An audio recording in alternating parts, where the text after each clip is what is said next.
Therapist New, where research meets relationship. I'm Brooke, and I'm glad you're here for this one because today we're beginning a 4-part series on something that current research is only now beginning to fully illuminate, and that many clinicians, graduate students, and unsuspecting women have never been taught. This series is about female autism, and more specifically, it's about what happens when an entire diagnostic system is built around the wrong population, and millions of women spend decades paying the price for that omission. Today's episode is called Missed, Masked, and Misunderstood. We are going to explore the female autism phenotype, what it looks like, and why it has been so consistently invisible to clinicians, and what the research now tells us about the profound human cost of that invisibility. We will talk about masking not as a choice or a quirk, but as an exhausting survival strategy. We'll dismantle one of the most pervasive myths in popular culture about autism and empathy, and we'll introduce a framework that is quietly revolutionizing the field. This series is grounded in more than 50 peer-reviewed academic journal articles from the past 5 years, as well as foundational theories in attachment, neurodiversity, feminist theory, and trauma-informed care. It's designed for clinicians and graduate students, but if you're an autistic woman listening to this or someone who has spent years wondering why you never quite fit the clinical picture, this episode may offer something you have needed for a very long time. Language for your experience. Over the coming episodes, we'll go deeper into the therapeutic relationship, into treatment approaches that actually work, and into the layered complexity of misdiagnosis, trauma, and the challenges that so often accompany a late-in-life discovery.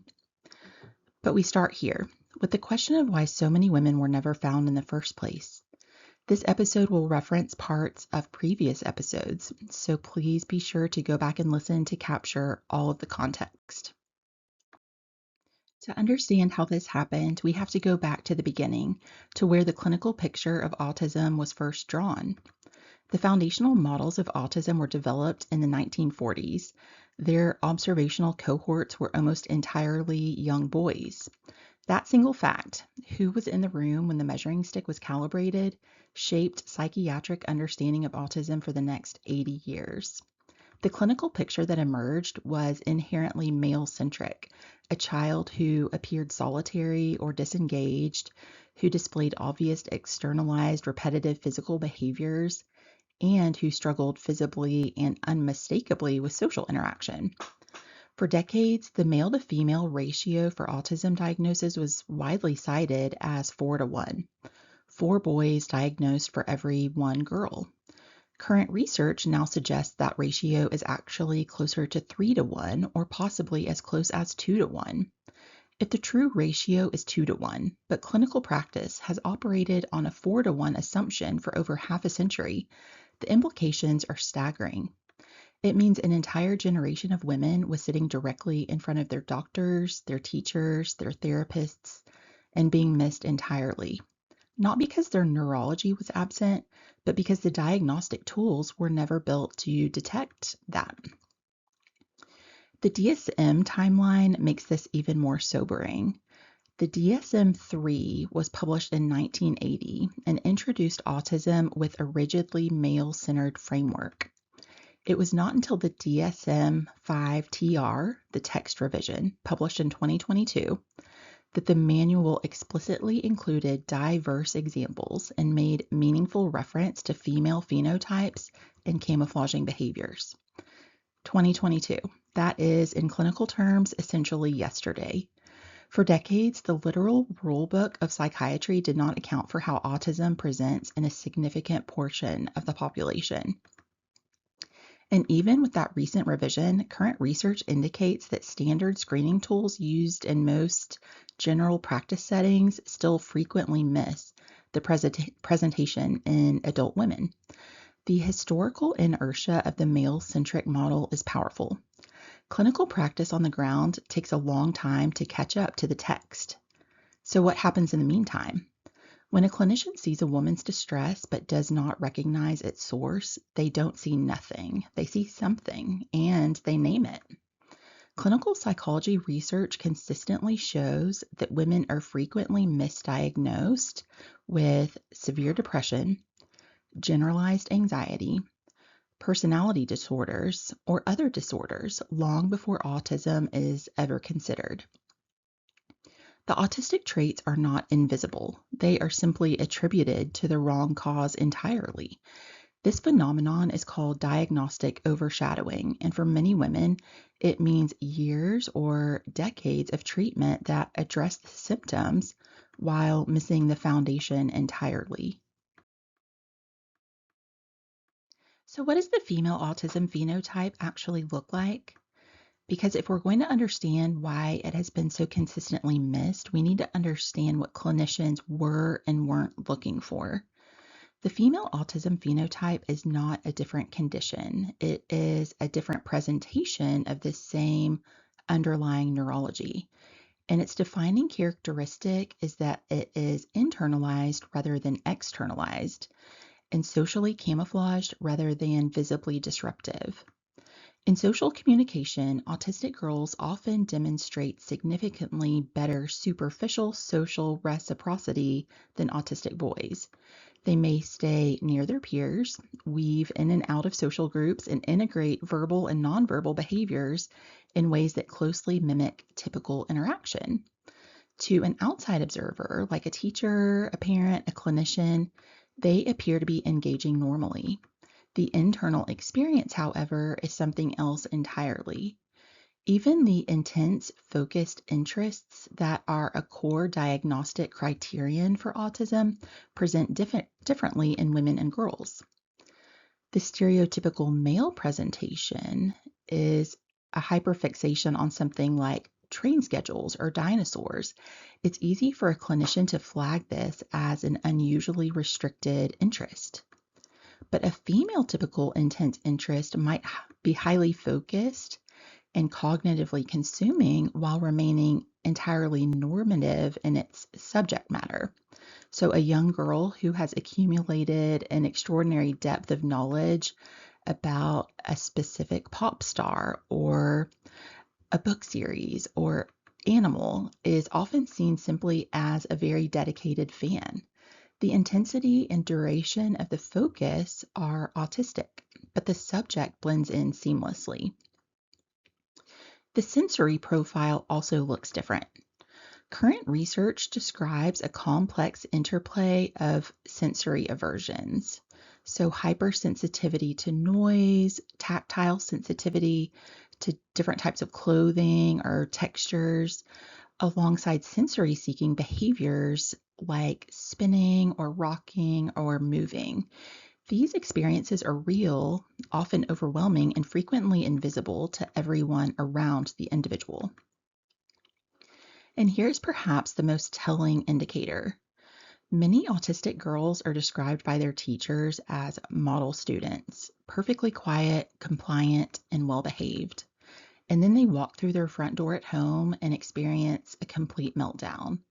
That contrast, the pristine external performance and the collapsed internal reality, is not a contradiction. It is evidence of an enormous and exhausting survival effort that has been running all day beneath the surface. Which brings us to masking. And I want to be precise here because this concept is frequently misunderstood. We all modify our behavior based on social context. We put on a professional tone in a meeting. We suppress the urge to yawn in a conversation. And when people hear the word masking, they sometimes think, isn't that just being a polite human being? The distinction is critical, and it comes down to depth, duration, and physiological cost. What we casually call a social adjustment is a temporary contextual shift in behavior. It is surface level and it does not cost us our sense of self. Autistic camouflaging is something categorically different. Researchers describe it in sociological terms as a systemic invisibility cloak. It is not a momentary adjustment. It is the constant, comprehensive suppression of one's authentic neurodivergent self in order to survive in a world built for a fundamentally different type of brain. Researchers developed the Camouflaging Autistic Traits Questionnaire to measure this phenomenon, and it breaks camouflaging into three distinct subscales that are worth understanding in detail. The first one is called compensation.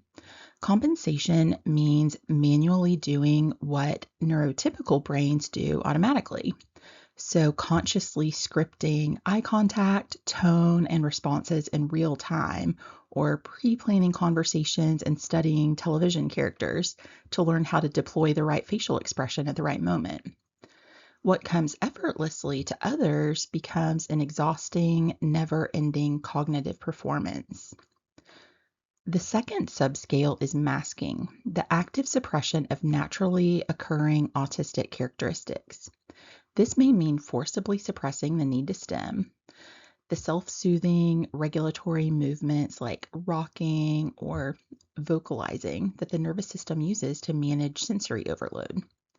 An autistic person may desperately need to stim because the fluorescent lights and background noise in a room are pushing their nervous system past its thresholds, but they hold their body completely still because society has communicated clearly and repeatedly that these movements are unacceptable. So consider what it means to fight your own autonomic nervous system for hours at a time. The internal pressure builds and builds, and the energy required to hold it down is immense.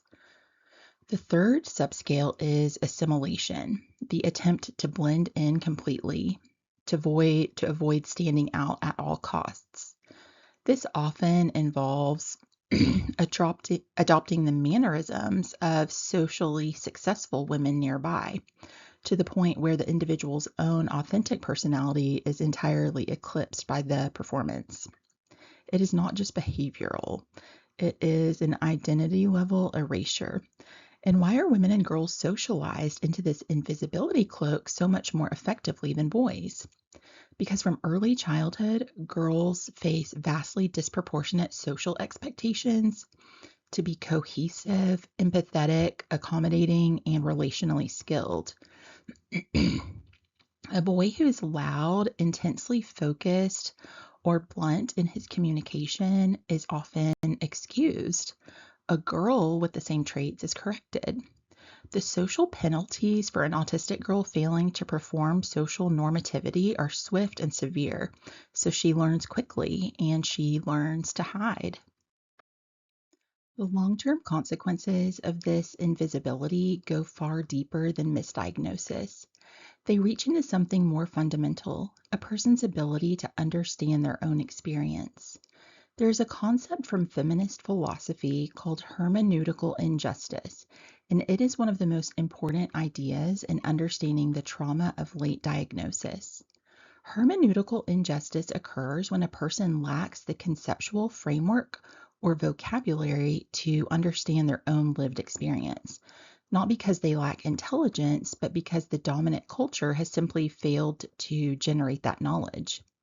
These women have been experiencing the world in a distinctly autistic way, with hyperconnected sensory processing, intense cognitive focus, and a different social communication style for their entire lives, but they have never had the word autistic to apply to it, because the dominant cultural definition of autism has been a young, nonverbal boy. These women look at themselves and think, I'm highly empathetic, I'm hyperverbal, I don't fit that picture. So what is fundamentally wrong with me? And that question, what is wrong with me, is the one they carry for decades. Not, I have a different, perfectly valid neurotype, but I am a broken, defective version of a neurotypical person. That is a devastating and systemic form of harm. For many women, the moment this invisibility cloak finally fails is not a gradual unraveling, it is a crisis. And current research points to a specific and often overlooked biological catalyst, the hormonal shifts of perimenopause and menopause. Here's the mechanism. Masking is a highly active cognitive process requiring significant executive function, managed primarily by the prefrontal cortex. Estrogen plays a meaningful role in supporting the neurotransmitter pathways that power that executive function. When estrogen levels begin to fluctuate and decline during perimenopause, the neurological scaffolding that has been supporting the masking process is severely compromised. The cognitive battery that has been running the masking software for 40 years suddenly loses its charge. A woman who has spent decades meticulously managing her presentation suddenly finds that she cannot. Her autistic traits become undeniably visible to herself and to others, often for the very first time. This hormonal shift frequently acts as the catalyst for a late in life diagnosis in a woman's 40s, 50s, or even 60s. And what follows that diagnosis is its own profound journey. Grief for the self that was suppressed, mourning for the support that never came, and the long, disorienting work of finding the person beneath the performance. Now we arrive at one of the most important and most misunderstood dimensions of autistic experience, and it requires us to dismantle a myth that has caused a tremendous amount of harm. The myth is that autistic people lack empathy. It's everywhere. It's embedded in the diagnostic language of the medical model, which frames autism as a social communication deficit residing within the autistic individual. It has been reinforced by decades of popular culture. The cold, calculating autistic character who operates without emotional register. And it's empirically wrong. To understand why, we need to first separate empathy into its two distinct neurological components, cognitive empathy and affective empathy. Cognitive empathy, sometimes called theory of mind, is the intellectual ability to deduce what another person is thinking or feeling based on social cues. It's a prefrontal cortex function heavily reliant on reading subtle neurotypical facial microexpressions and social signals. Affective empathy, by contrast, is entirely visceral. It's the physical, embodied experience of feeling another person's emotional state in your own body, driven largely by the mirror neuron system. It's the lump in your throat when you watch someone else cry.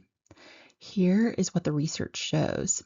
Autistic people may process cognitive social cues differently, particularly when those cues are encoded in neurotypical microexpressions. But they very frequently experience excessive affective empathy. Researchers describe this as emotional contagion. The autistic individual absorbs the emotional frequency of a room so intensely, so viscerally, that it produces massive nervous system hyperarousal. The amygdala fires, the sympathetic nervous system floods. The individual is overwhelmed, not because they don't care, but because they care so profoundly that their system cannot hold it. And according to polyvagal theory, when the nervous system is pushed that far past its window of tolerance, it defaults to a freeze or shutdown response. The person may go quiet, look away, flatten their vocal tone, or become nonverbal. To an outside observer or an untrained therapist, that self-protective shutdown looks like apathy, like coldness, or the absence of empathy, when in reality, it's the opposite. The system has overloaded and crashed precisely because they feel too much. A 2024 study provides compelling empirical evidence for this. Neurotypical participants watched video clips of both autistic and non-autistic narrators recounting deeply emotional personal experiences. The neurotypical participants failed significantly and consistently to accurately name or track the emotions of the autistic narrators, particularly happiness and sadness. Their cognitive empathy, when directed at autistic emotional expression, broke down. They could not read the language. But here is the remarkable twist. While the neurotypical participants failed the cognitive translation, they simultaneously reported experiencing significantly higher physical intensity in their own bodies when watching the autistic narrators, particularly for negative emotions. The raw physiological intensity of the autistic emotional experience was transmitting viscerally, even when the cognitive decoding failed entirely.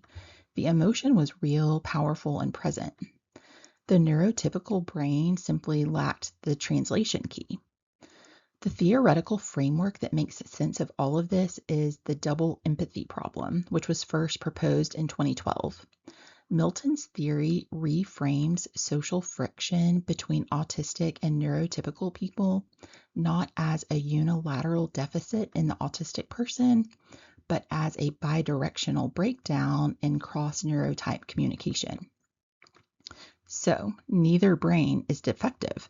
They are operating on different systems, and when those systems attempt to interface without a translator, both sides experience a breakdown in mutual understanding. Critically, current research demonstrates that when autistic people communicate with other autistic people, the so-called social deficit largely disappears. Information transfer is effective, and rapport builds quickly. Deep, meaningful connections form. The impairment does not reside in the autistic individual. It manifests in the mismatch, and historically, 100% of that burden of translation has been placed on the autistic person, which is a systemic injustice. There's one more layer of the internal experience that clinicians must understand, and it has profound implications for how therapy is conducted. Approximately 50% of autistic individuals experience a condition called alexithymia. The word comes from the Greek, which means literally no words for emotions. Alexithymia is the significant difficulty in identifying, naming, and expressing one's own emotional state. In the general population, roughly 10% of people exhibit alexithymic traits. In the autistic population, that figure rises to approximately half, which is not a small clinical footnote. It reshapes everything about how therapy must be approached. Alexithymia is not emotional emptiness. A pivotal study using ecological momentary assessment, pinging participants at random intervals throughout their daily lives to ask them to label their emotions in real time, found a crucial distinction. There is a profound difference between I have no emotion and I have an intense emotion that I cannot name. The autistic individual with alexithymia may have a racing heart, sweating palms, a tight stomach, shallow breathing, their body objectively in a state of high arousal. But the neurological bridge between those physical sensations and a recognizable feeling word is not functioning. They are experiencing, as one researcher described it, a Category 5 hurricane of physical sensation with no way to name what kind of storm it is. So consider the implications for therapy. Almost every modality of traditional talk therapy begins with some version of the question, how does that make you feel? If the client cannot connect their racing heart to a feeling word, not because they are resistant or evasive, but because the neurological pathway isn't there, the therapy can stall before it begins. A clinician operating from a neurotypical framework may read that stall as avoidance or emotional blunting. In reality, they are looking at a person in the middle of an enormous internal experience that just does not have any language yet. Now layer onto this what researchers call rejection sensitivity dysphoria, or RSD. RSD is an extreme emotional and physical response to perceived or anticipated rejection or criticism. It is not ordinary sensitivity, it is a debilitating transdiagnostic response rooted in a lifetime of marginalization and social invalidation. The lived experience includes physical pain, sensations described as being stabbed in the chest, relentless cognitive replaying of past rejections, and a kind of social hypervigilance that makes ordinary interactions feel high stakes in ways that are difficult to communicate to someone who hasn't experienced it. Current research describes instances where an autistic person being slightly late to an appointment can trigger an internal response as physiologically intense as a genuine emergency. RSD is not an overreaction. It is the predictable result of a nervous system that has been repeatedly told in countless ways that its authentic self is unacceptable. The cumulative toll of all of this, decades of masking, alexithymia, RSD, and the grief of thwarted belonging, is what the community calls autistic burnout. This is not ordinary tiredness. This is a complete systemic collapse of executive function and basic life skills, resulting from the long-term suppression of the self. And it's strongly linked to severe comorbidities, generalized anxiety, PTSD, and alarming rates of suicidality. Current research indicates that autistic women are approximately 5 times more likely to attempt suicide than non-autistic women, and twice as likely as autistic men. The research connects this disparity directly to the female phenotype. The constant relentless masking, the internalizing of distress, the social praise for being quiet and compliant while internally drowning. For those with co-occurring ADHD, sometimes referred to as ADHD, the numbers are even more alarming. Some studies suggest that up to 20% of women with combined presentations have attempted suicide. These are not statistics about a rare or fringe population. This is a public health crisis hiding in plain sight. If everything we have covered today makes one thing clear, it's this. The type of care autistic women receive matters enormously, and the standard approach has too often made things worse. Current research provides a strong empirical critique of the two most historically common interventions for autism: applied behavior analysis, or ABA, and standard social skills training. Both have operated primarily within the medical model of pathology. Their core objective has been to reduce or eliminate autistic behaviors and teach the individual to perform neurotypical norms. In other words, to teach more efficient and compliant masking. These interventions reward behaviors like eye contact, even when that eye contact triggers a genuine threat response in the amygdala. They discourage or punish stimming, even though stimming is the biological mechanism the nervous system uses to regulate sensory overload. They remove coping strategies while demanding conformity, and they do so with the implicit message that the child's natural way of being is wrong and must be suppressed to please the adults around them. The data on outcomes is deeply troubling. Research indicates that individuals exposed to intensive ABA are 86% more likely to meet the criteria for PTSD. Many autistic adults who went through these interventions as children describe the experience as genuinely traumatic. The therapy did not diminish the internal distress. It drove it underground, and it taught children to override their own bodily signals and boundaries in response to authority. The downstream consequences of that conditioning are serious and lasting. Neurodiversity-affirming care offers a fundamentally different framework. It begins with a different premise entirely. Autism is not a disease to be cured. It is a natural, non-pathological neurological variation. The goal of therapy is therefore not to produce neurotypical performance, but to treat the genuine distress, the anxiety, the depression, the trauma from years of systemic invalidation, while actively validating and supporting the authentic autistic identity. This means modifying the environment rather than suppressing the person. If fluorescent lighting and open plan spaces are causing sensory overload, the response is to change the environment, not to teach the autistic person to endure it more quietly. It means honoring stimming as a regulatory tool, not eliminating it as an inconvenient behavior. It means building a therapeutic relationship grounded in the double empathy framework, where the clinician shoulders their half of the communicative burden, learns to read autistic emotional expression, and does not demand that the client translate themselves into neurotypical norms before being heard.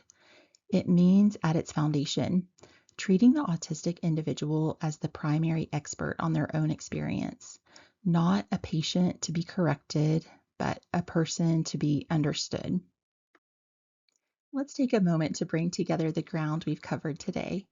We began with a diagnostic system built almost entirely on male observations, producing a clinical picture of autism that left millions of women invisible for decades. We explored the female autism phenotype, internalized, socially camouflaged, and systematically mistaken for something else. We examined the three-part mechanics of masking: compensation, suppression, and assimilation, and the staggering cognitive and identity cost of maintaining that performance across a lifetime. We looked at the concept of hermeneutical injustice, being deprived not just of a diagnosis, but of the very language needed to understand your own mind. We explored the biological catalyst of perimenopause, the revolutionary framework of the double empathy problem, the internal experience of hyperempathy and alexithymia, and the devastating mental health consequences, including suicide risk, that accumulate when all of these forces converge without recognition, without support, and without language. And we ended with a different possibility, a framework that says the goal is not to fix the person, it is to understand them. To anyone listening who has spent years feeling like a slightly off performance of a person you were supposed to be, this research is saying something important to you. Your experience is real, your nervous system makes sense, and the system that missed you was not adequately built to find you. In the episodes ahead, we are going to go deeper. We will explore the therapeutic relationship with autistic women, what safety, trust, and genuine alliance actually look like in this context. We'll examine treatment approaches that are grounded in neurodiversity-affirming principles, and we will sit with the layers of complexity that so often accompany autism in women: the misdiagnoses, the trauma histories, the co-occurring conditions, and the profound work of identity formation after a late discovery. I want to close with a question that the research itself invites us to sit with. We began by talking about a diagnostic system that was looking for the wrong thing, a measuring stick calibrated on the wrong population. But consider this: if society stopped demanding neurotypical performance as the baseline for human worth, if direct communication were valued, if sensory-friendly environments were standard, if differences in how we process the world were genuinely embraced, how much of what we currently frame as impairment would simply dissolve? This is not a rhetorical question. It is a clinical and ethical one. Please join me for the next episode in this series. Thank you for joining me for this episode of If Your Therapist Knew, where research meets relationship.